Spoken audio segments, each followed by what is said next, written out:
How do you define happiness? Is it a perfect destination or a thorny but worthy pursuit? The story you are about to hear begins with the word happiness misspelled, a symbol of the main character's life. A man's unconventional, awkward, but sincere pursuit of happiness. This is not just a story about going from homeless to millionaire. It is a story about finding strength in burdens, finding dignity in adversity, and realizing that a father's greatest dream is his child's future. Take a moment to pause and discover that sometimes it is the pursuit that gives happiness its truest meaning. If you find this story interesting, please comment. Number 1. If you find it not interesting enough, do not hesitate to like and leave your opinion in the comments section. Maybe you will make the next stories better. Dawn. That's what people call the first moments of a new day. A word that evokes hope, new beginnings, and warm light. But for you, dawn lost that meaning a long time ago. It's simply the cruel shriek of the alarm clock, the moment you have to open your eyes and face a reality you just want to escape. The morning sun seeps through the blinds not strong enough to chase away the cold that envelops your small apartment, a cold that doesn't come from the weather, but from the heavy silence between you and Susan. You turn over trying not to wake her, but it's no use. Your presence, your very breath, seems to be enough to bother her. You see Susan's tense shoulders turned toward you, an invisible but solid wall built between the two of you. How long has it been since you've seen a smile on her lips? How long has it been since your conversations revolved around nothing but unpaid bills and silent reproaches? You can't remember. The memories of happy days seem to belong to another lifetime, to another person, not to the failed man lying here. And then your eyes accidentally fall upon it. In the corner of the room, dim in the weak light, is the silhouette of your greatest enemy and also your only hope. The bone density scanner. You remember the day you poured all your savings, every last penny the family had to buy them. You looked at them, those gleaming white machines, and saw a brilliant future. This is a revolution, honey. You had told Susan, your voice full of confidence. You painted a vision of financial freedom, of being the master of your own life. You truly believed it. Now that machine stands silently like a tombstone, a cruel reminder of a shattered dream. It wasn't a revolution. It was a burden, a 40-pound burden that you have to carry on your shoulder every day, going from one hospital to another, one clinic to the next, like a modern-day beggar trying to sell a luxury item that no one needs. A slightly clearer picture than an X-ray, but twice the price. The doctor's rejections echo in your ears, each word like a knife twisting in the wound of your self-esteem. Time to get up, buddy.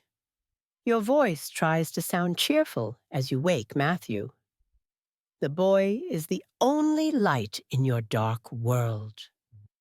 His clear eyes, his innocent smile, are the only reasons you can manage to get up each morning. You pull him into your arms, inhaling the sweet, childish scent from his hair. In that moment, you feel like a real father. But that feeling is quickly swallowed by guilt. What kind of life are you giving your son? An apartment constantly shrouded in tension, a mother growing more exhausted by the day, and a father who always wears the face of defeat. I'm going to make my birthday list, Dad, Matthew's voice chirps. You can only pick a few things, okay? You remind him gently, and your heart aches. Even a small birthday gift for your son has become a financial burden. You have to calculate to consider. You hate yourself for it. Yeah, I know. I'm just looking so I can pick a better one. The boy's intelligence and understanding make you proud and pained at the same time.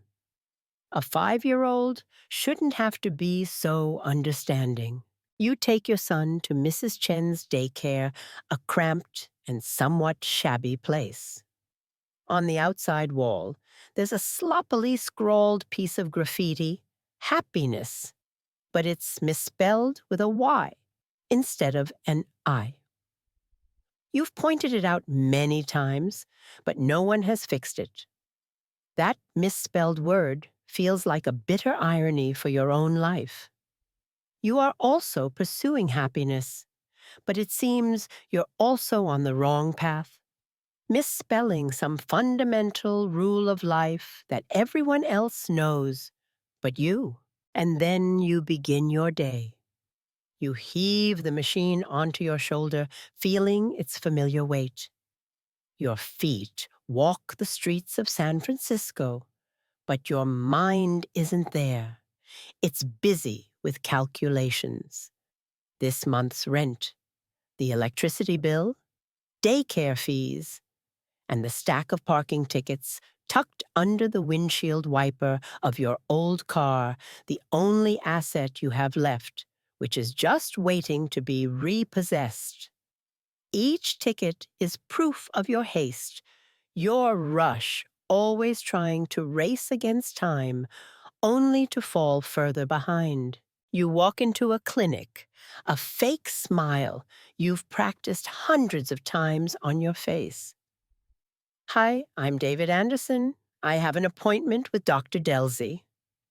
The nurse looks at you then at the cumbersome machine beside you, her eyes filled with skepticism and a hint of pity. You hate that look. You don't need anyone's pity. You need a sale. You sit in the waiting room, your heart pounding. You mentally rehearse your presentation. The numbers, the technical specs, the superior benefits. But when the clinic door opens and the doctor appears looking tired and impatient, you know you've lost before you've even begun. We just don't need it, David. It's not necessary, and it's too expensive. You force a smile. Yeah, well, maybe next time. But you know there won't be a next time. You pack up your things, lift the machine onto your shoulder, and walk out. The feeling of failure is heavier than the machine itself. It's a never-ending cycle, a glimmer of hope effort, and then another harsh rejection. The long day passes with more hopeless meetings like that. The sun begins to set, painting the sky red. People leave their offices, hurrying home to their families. They look so happy. They're laughing relaxed. You look at them, and a bitter question rises in your heart. Why not me? Why can't I have that simple happiness? You trudge home, but home is no longer a place of peace. It's where you have to face Susan. You open the door, and silence greets you. She's in the kitchen, her back to you. You don't need to ask to know the answer. The tired look on your face says it all. We got a tax bill today. Susan's voice is flat, emotionless, but you hear the exhaustion hidden beneath it. What are you going to do about it? I'll file for an extension. You already filed for an extension? Yeah, well, I'll file for another one. You try to sound calm, but inside you're screaming. You feel like a liar always promising a better future, but breaking that promise time and time again. The argument erupts not loud, no slamming doors, but more painful than that. Its words as sharp as knives. Sighs heavy with disappointment. I've been working double shifts for 4 months, David. Every word she says is an undeniable truth, and it makes you feel so useless.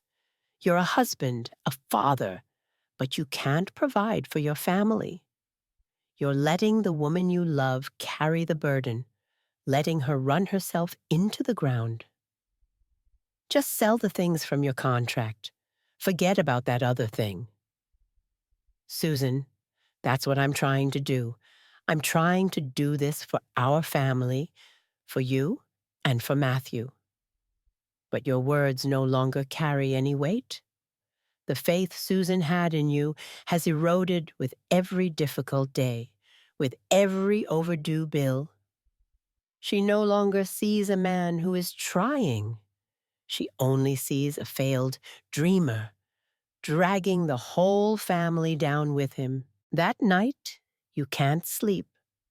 You sit in the darkness looking at your sleeping son. His angelic face is peaceful and without a worry. You wonder how long will it be before the burdens of life are etched onto that innocent face. You won't let that happen. You have to do something, anything, and then a flash of an idea. It's the image of the man with the red Ferrari you happened to meet the other day. I'm a stockbroker. His answer echoes in your head. You just have to be good with numbers and good with people. You are good with numbers. As a kid, you could solve an entire math book in a week. You can talk to people too. Maybe this is the way, an escape. The next day, you tell Susan about your idea. I'm going to stop by a brokerage firm after work. For what? I'm going to look into a job there. A stockbroker. You see the look she gives you. A mixture of disbelief and ridicule. A stockbroker, not an astronaut. Her words are like a bucket of cold water on the newly sparked hope. The contempt in her voice hurts you deeply. But this time you don't back down. Desperation has pushed you into a corner, and when you're in a corner, there's only one way to go forward. Don't say that to me, Susan. Your voice is firm with a conviction you haven't had in a long time. I'm going to go and check it out. It was a start, a fragile start, built on a foundation of failure and despair. You were still the unlucky scanner salesman, still drowning in debt, still in a dying marriage. But now, in your weary heart, a seed had just been planted. The seed of a different dream, a different path. You didn't know where that path would lead, how difficult and thorny it would be. But you knew one thing for sure, you couldn't keep living like this. You had to change for Matthew and for yourself. The burden was still there on your shoulders, but now you felt you had a little more strength to keep carrying it forward. That seed of hope, however small, had a fierce vitality. It spurred you on. It wouldn't let you sit still. The thought of becoming a stockbroker became an obsession, a faint lighthouse in the storm of your life. You knew you couldn't just watch it from a distance. You had to act. You decided to go straight to the Dean Witter building. As you stepped through the revolving glass doors, a completely different world opened up. The polished marble floors reflected the bright golden lights. The air was cool, and carried a scent of sophisticated luxury. People glided past you men in perfectly tailored suits, women in elegant outfits, all exuding confidence and success. You looked at your reflection in the glass, your worn-out jacket, your scuffed shoes, and the cumbersome scanner in your hand like an out-of-place relic. A wave of insecurity washed over you, trying to pull you back, but you pushed it away. Desperation had given you something you never had before audacity. You approached the reception desk, trying to keep your voice from trembling. You asked about job opportunities. The receptionist handed you an application, her eyes quickly glancing over your appearance. A look that said everything. The form itself was like a test of your pedigree. The blank lines after the college section seemed to mock you. You had no college degree, no experience in finance. All you had was a vague belief in your own intelligence and a determination forged at the bottom of society. You filled out the form, trying to make your handwriting look as professional as possible. You were led in to meet a man named Tim Brophy. He looked over your application, his furrowed brow saying it all. "I'm afraid this is all we can do for you," he said, his tone polite but distant. "The man who really handles this is Mr. J. Twistle." J. Twistle. That name was etched into your mind. He was the gatekeeper. He held the key to the door of your dreams.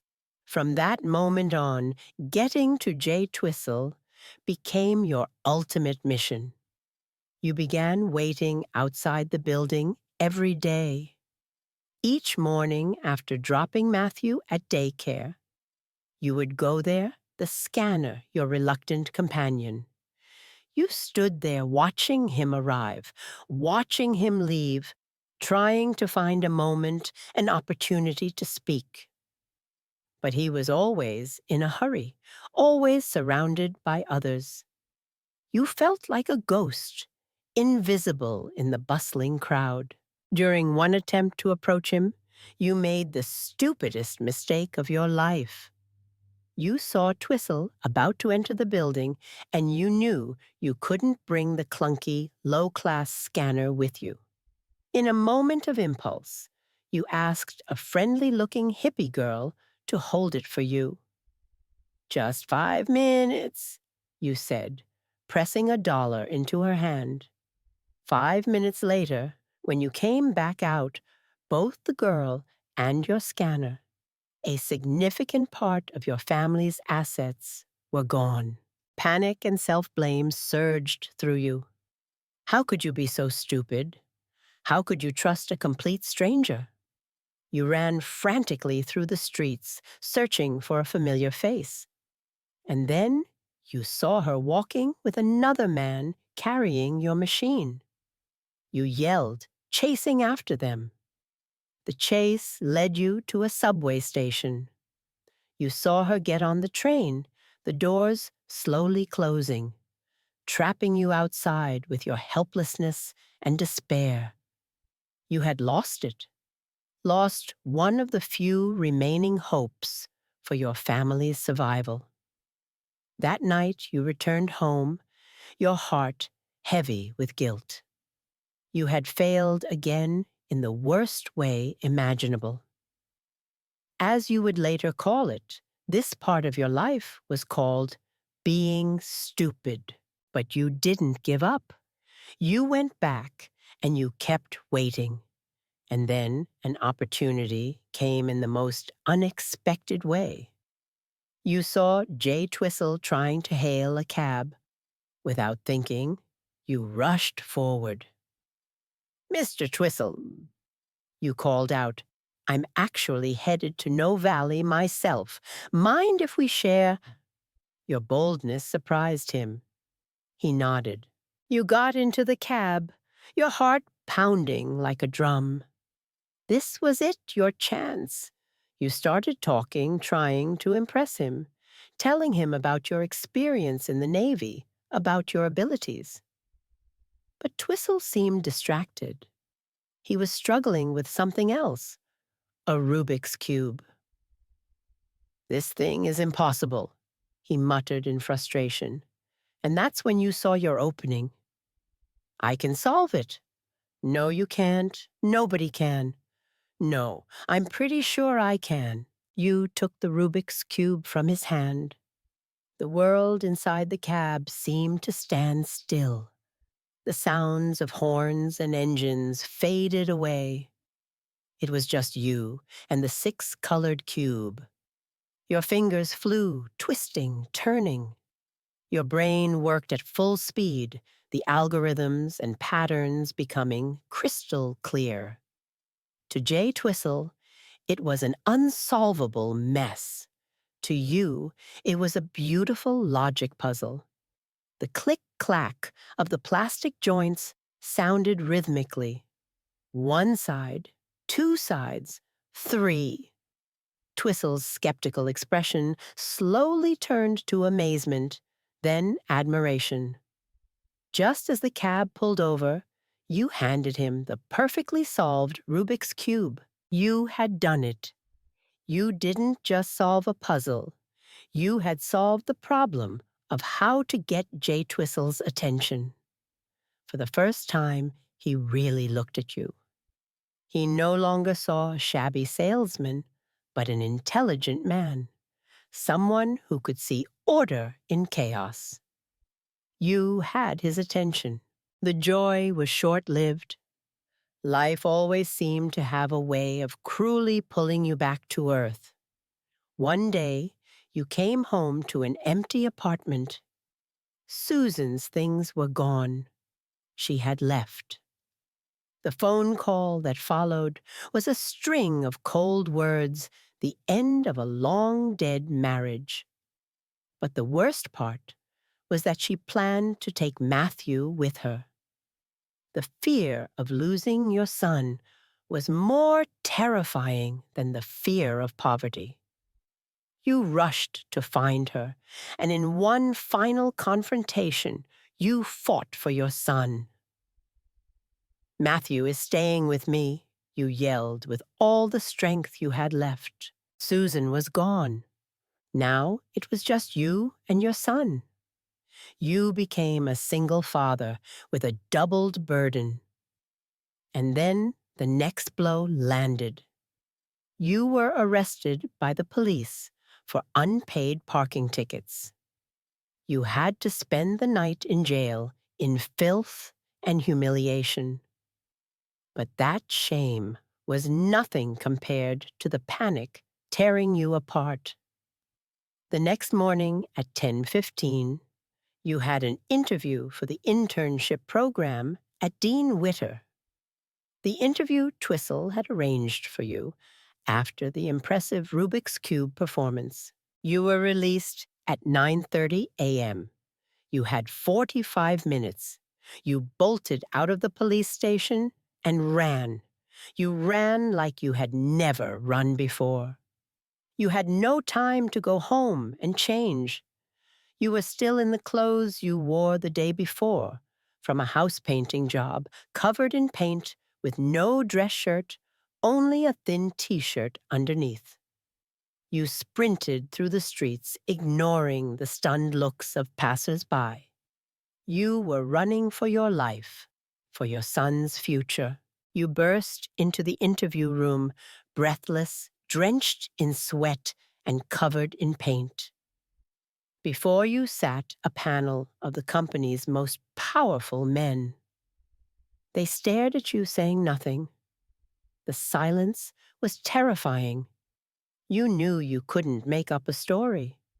You had nothing left to lose, so you told the truth. The truth is, I was arrested for failure to pay parking tickets, and I ran the whole way here from the police station. Your raw honesty stunned them. And then, When one of them asked what you would say if a man came to an interview without a shirt and got the job, you replied, "He must have had on some really nice pants." The whole room broke into laughter.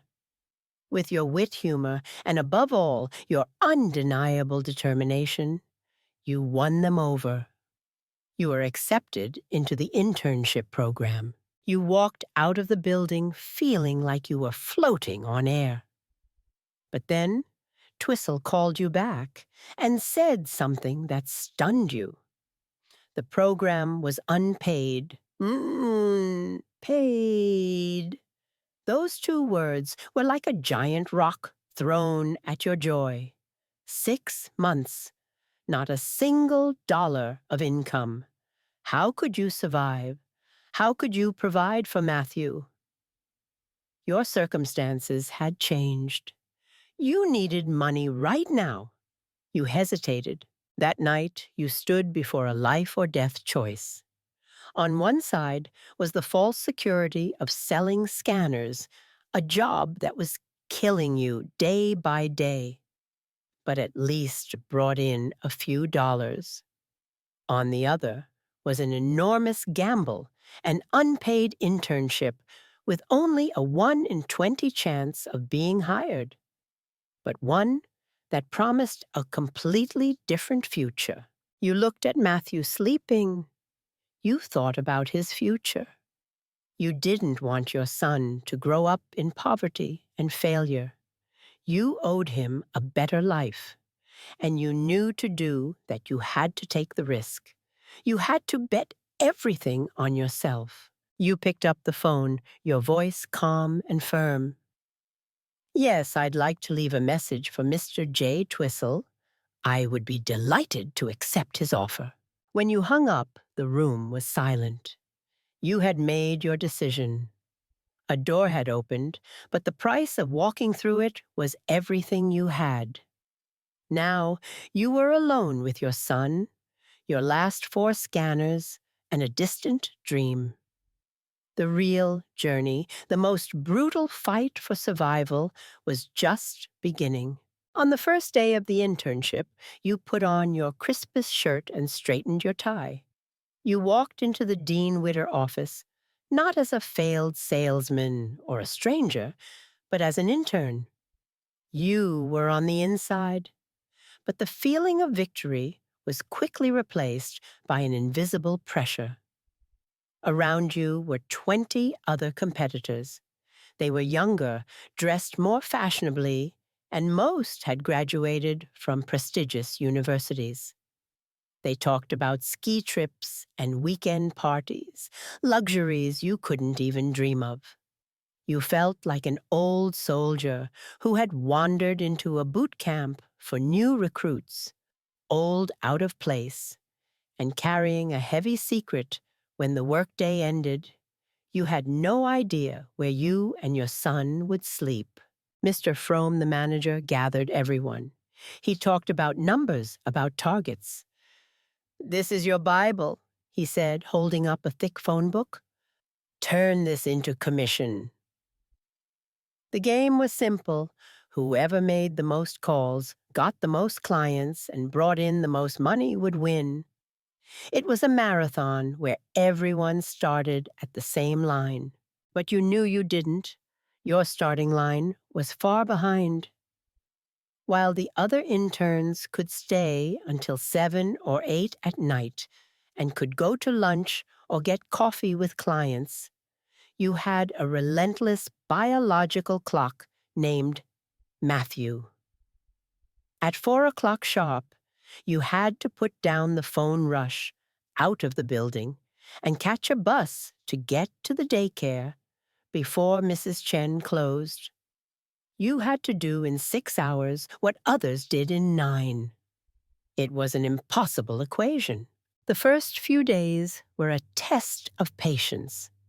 You not only had to learn about the market and complex financial products, but you also had to be the errand boy for Rakesh, an office manager. David, get me a coffee. David, go buy me a donut. David, You got $5, I left my wallet upstairs. Each time you had to swallow your pride, put on a smile and say, "Yes, sir." You hated it. Every minute you were away from your desk was a minute your competitors were getting ahead. But you couldn't refuse. You were the underdog.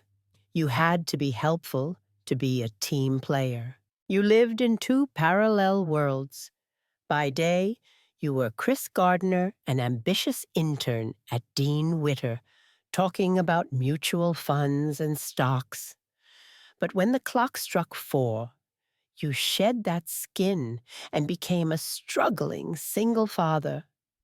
You would pick up Matthew, and the two of you would wander in the park until dark, trying to kill time before facing the reality of your motel room.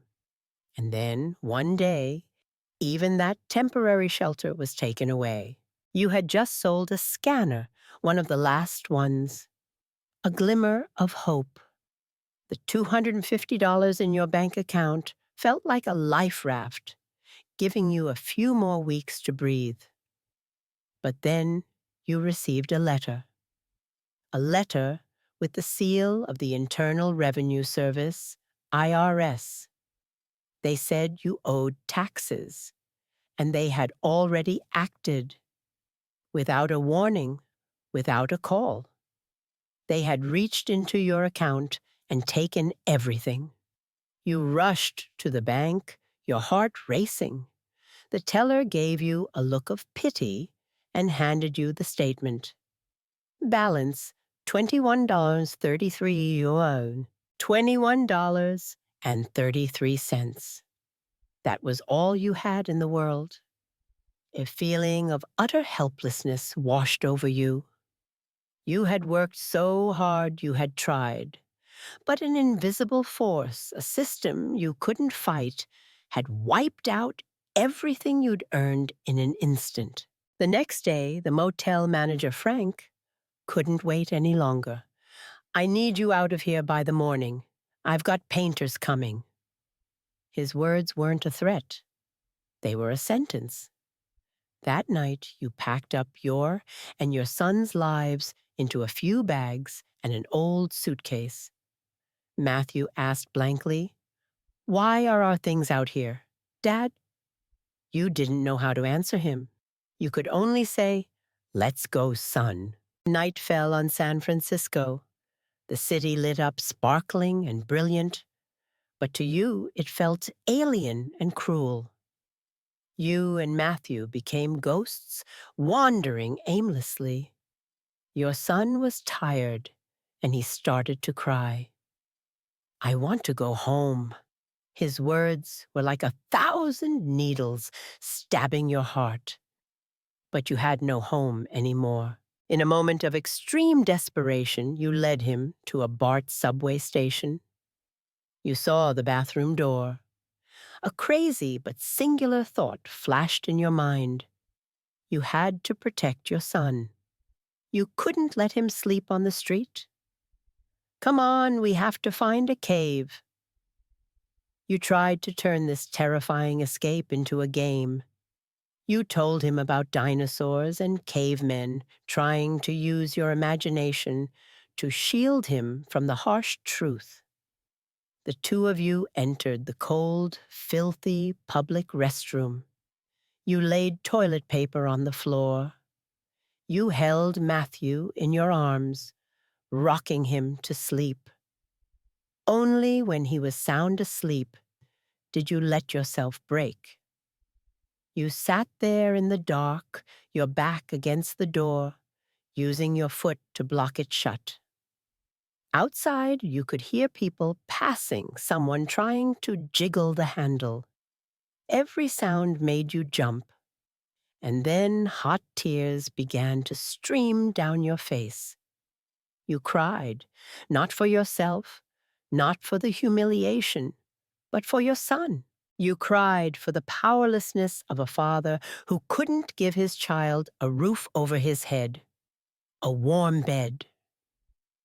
It was the longest and darkest night of your life. After surviving that night, you knew you had to find a solution, even a temporary one.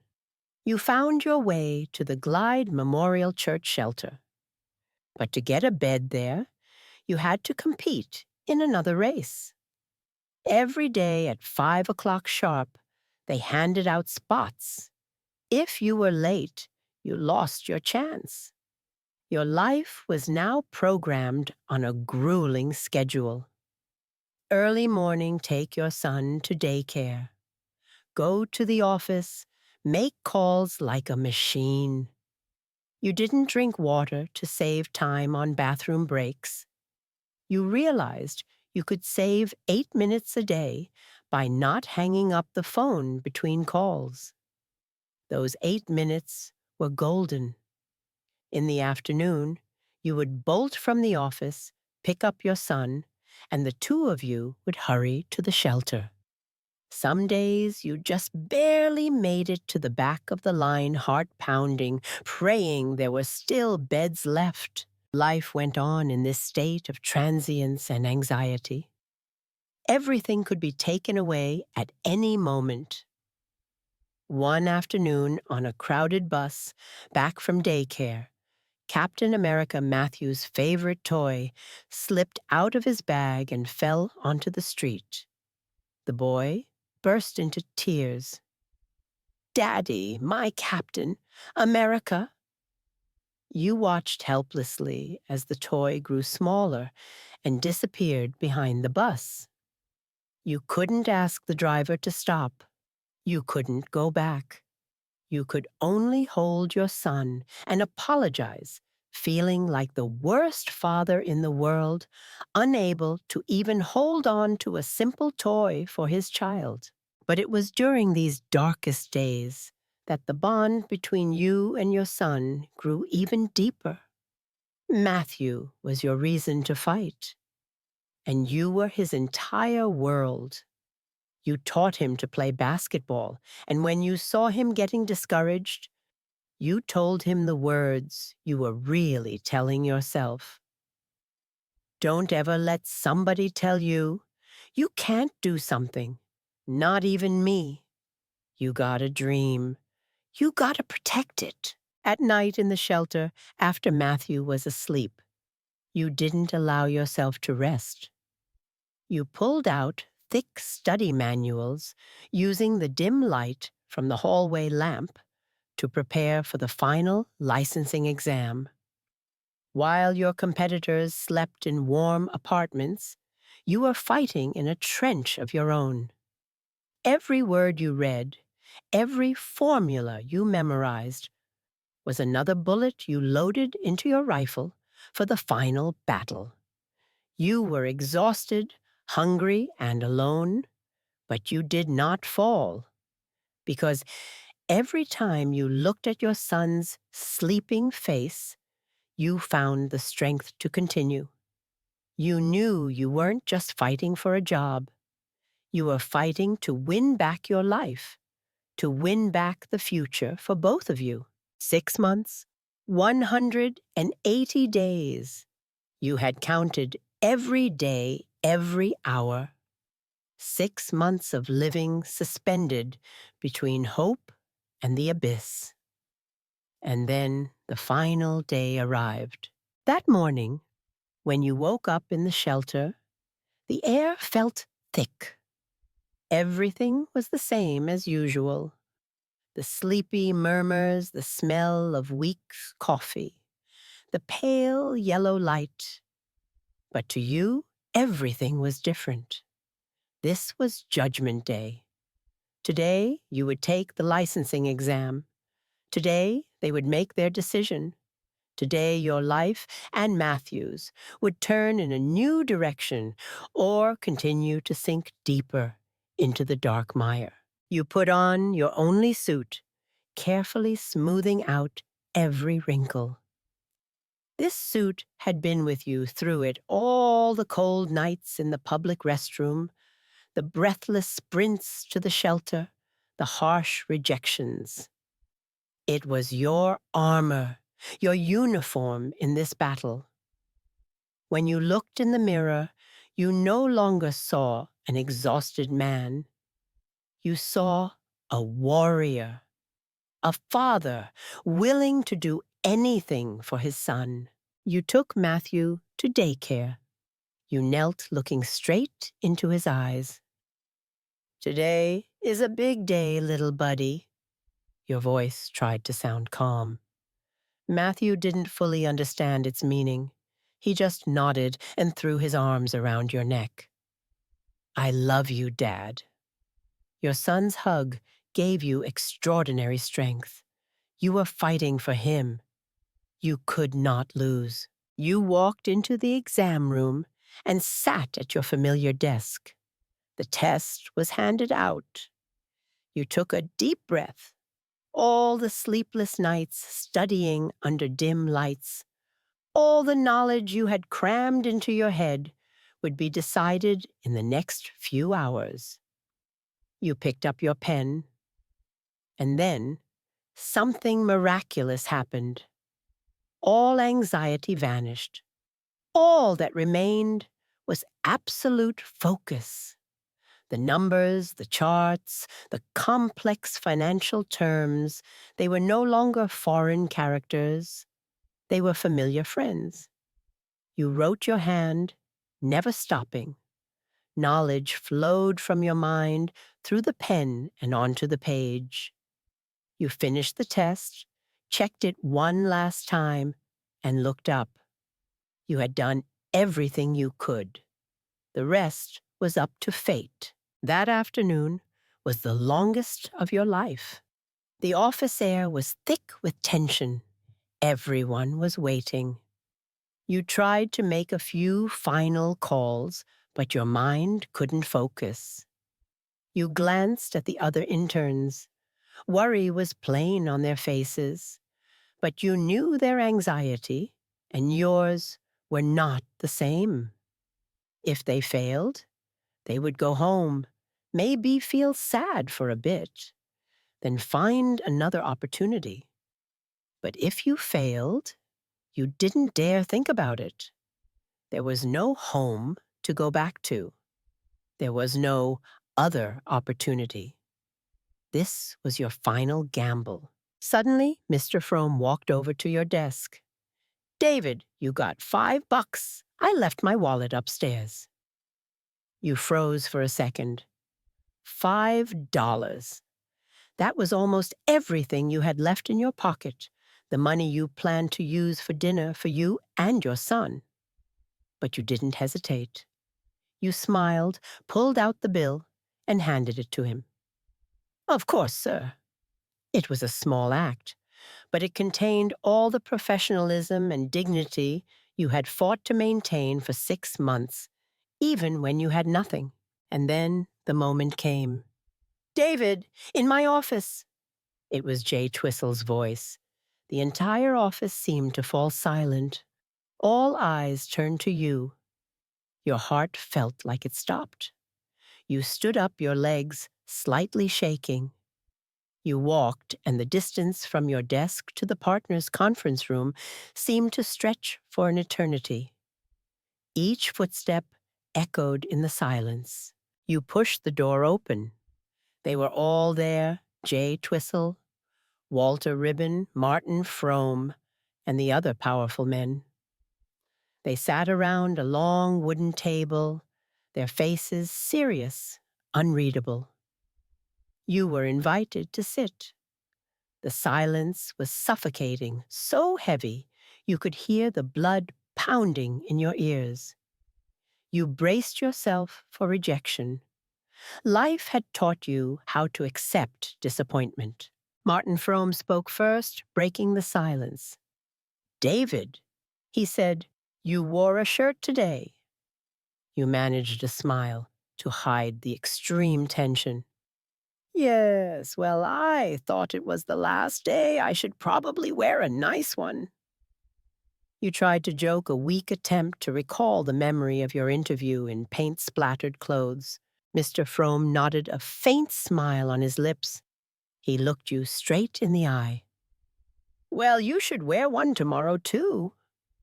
You were confused, not understanding. He continued, his voice slow, enunciating every word. Because tomorrow is going to be your first day, if you want to work here as a broker. The words hung in the air. It took your brain a few seconds to process them. Your first day. There was a brief silence, and then the emotional dam you had been holding back for 6 long months finally broke. A tidal wave washed over you, carrying everything away. The pain, the humiliation, the hungry and cold nights, the fear, the exhaustion. It was all washed clean. Only one feeling remained. A feeling so immense, so intense that you couldn't speak. You couldn't talk. You could only nod, trying to stop the tears from welling up. "Do you want that, David?" "Yes, sir," you whispered, your voice breaking. They stood up, shaking your hand one by one. "Welcome aboard. We're very happy." You shook their hands like someone in a dream. You had done it.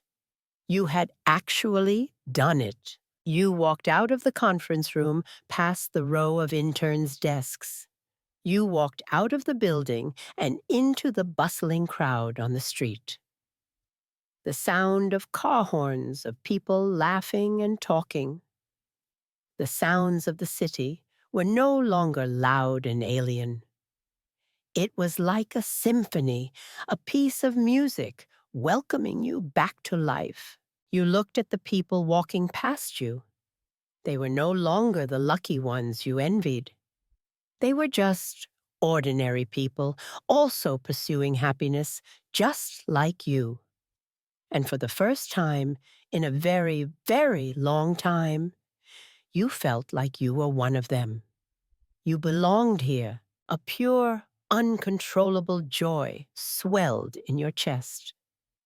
You raised your hands and clapped them together. Once, twice. You started clapping in the middle of the crowded street, not caring about the curious stares. It wasn't the act of a madman. It was the act of a man who had just shed an impossible burden, of a man who had been set free. You did it. You had won.